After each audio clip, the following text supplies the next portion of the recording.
Dan rupiah atau fiat currency lah kita ngomongnya, itu nggak pernah stabil ya. Kita lihat sepanjang 20 sampai 30 tahun belakang ya, ini selalu terjadinya krisis. Kalau kita lihat era sekarang ya, rupiah itu stabil tanda kutip di 16.000 sampai 17.000 terkontrol gitu. Tapi gue percaya ini cuma butuh satu kali dorongan krisis ya, atau satu kali decision nggak benar. Ini rupiah ini akan ke 20.000 sebelum tahun 2030. Jadi kalau kalian cek dulu ya, ada namanya Bretton Woods meeting ya, ini tahun 1944 ya. Jadi semua negara itu bersepakat ya kalau US dollar ini bakal jadi world reserve currency ya.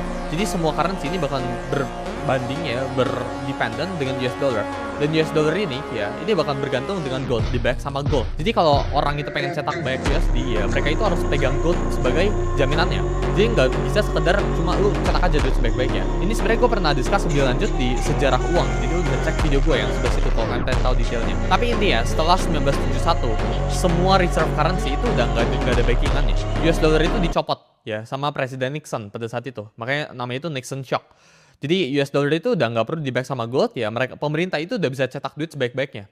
Tapi dulu itu masih ada yang namanya itu fractional reserve banking. Jadi dulu ya US itu harus store 10% dari duit nasabah. Ya, baru mereka itu boleh nge-loan gitu. Tapi sejak tahun 2020 ya, the Fed ini kurangin reserve currency requirement ke 0%.